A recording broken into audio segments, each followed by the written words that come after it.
Cet après-midi, Israël entre émotion et interrogation après la libération hier de ces 3 femmes. C'était très émouvant d'ailleurs, hein. C'était très émouvant de les voir retrouver leur famille, de les voir retrouver leur quotidien. Franck Lapiro, là-dessus, je le disais, on est entre émotion et interrogation. Émotion parce que...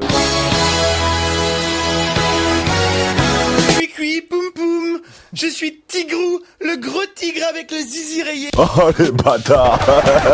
Joker fort, je me casse. Joker. Qu'est-ce qu'il faut en penser ? Moi, je suis très gêné par cette histoire, parce que, évidemment, dire qu'on a tous ressenti une émotion intense hier, mais pas de sentiment de fête, pas de sentiment de joie, pas d'euphorie.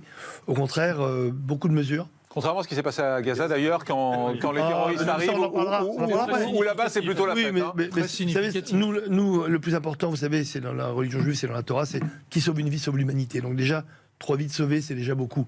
Mais quand j'entends, désolé, c'est pas par rapport à la voix off, hein, mais en bonne santé, non. On peut pas dire qu'elle est en bonne santé. Il y en a une qui a perdu 2 doigts.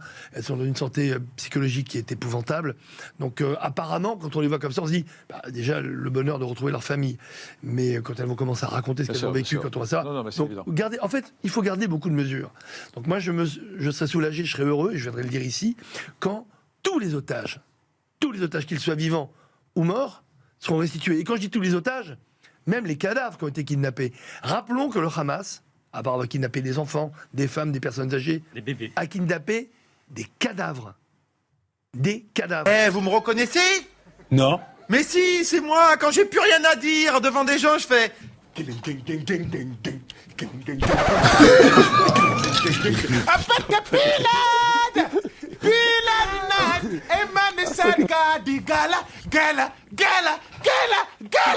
on voit ça, on se dit, mais au fond, les capacités du Hamas sont quand même assez il y a du monde, fortes. hein. Ouais. Il y a des kalachnikovs, il y a des pick-up, il y a du matériel, il y a des hommes. Et excusez-moi, donc tout peut continuer. Et excusez-moi, alors voilà, je vais me faire allumer sur les réseaux sociaux, mais je m'en fous.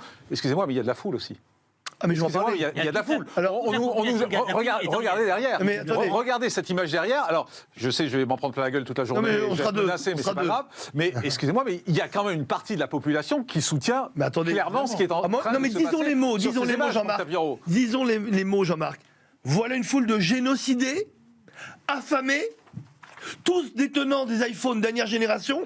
On a fait des focus surarmés avec des grands sourires. Alors, excusez-moi, mais toutes celles et ceux qui pensaient encore qu'il y avait peut-être un risque génocidaire à Gaza doivent être rassurés. C'est une très bonne nouvelle. Il n'y a jamais eu de génocide à Gaza. Voilà la preuve.